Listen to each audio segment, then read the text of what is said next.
Welcome to Headlines. Now, let's get rid of the unhappy news straight off the bat.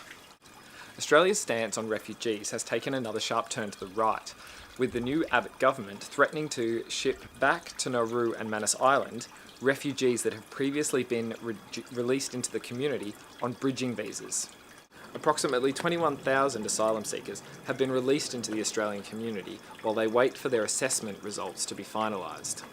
The Abbott government's review of the refugee assessment system has already established its intent to do away with the Refugee Review Tribunal. This will leave refugees with absolutely no recourse to appeal decisions. The goal of this government overhaul is to reduce our refugee intake.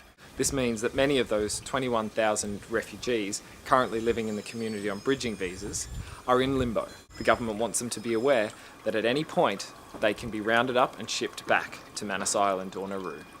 Now to world news. In Australia, our school kids have heat days. In Canada, they have snow days. And now in China, they have smog days. Last week, the Chinese city of Harbin was smothered in smog so thick that planes were grounded, roads were closed, and school was cancelled. A city of 11 million people brought to a pollution standstill. Now, Reuters reported that the index used to calculate the level of harmful particulates in the air read 40 times higher than the World Health Organization deems safe. If you'd like a spooky, post-apocalyptic look at what could be our future, go and Google the pictures. Now to quick headlines. A cat has been busted for smuggling drugs into a Moldova prison. Apparently this isn't unusual. In Russia, a cat was caught smuggling cell phones and chargers into a prison strapped around its waist.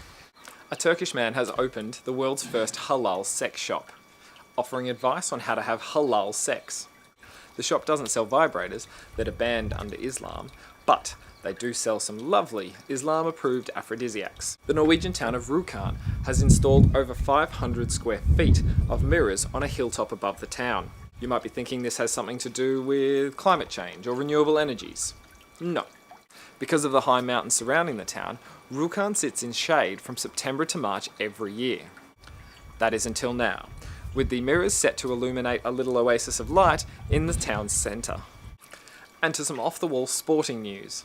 After centuries of often murderous disagreements, the Vatican has finally issued a challenge to the Anglican Church. And we're better to act out this age-old religious rivalry than at Lord's, the English cricket ground. The Vatican 11 cricket team has challenged the Church of England to take up weapons and meet them on the field of battle at Lord's for a 2020 tournament.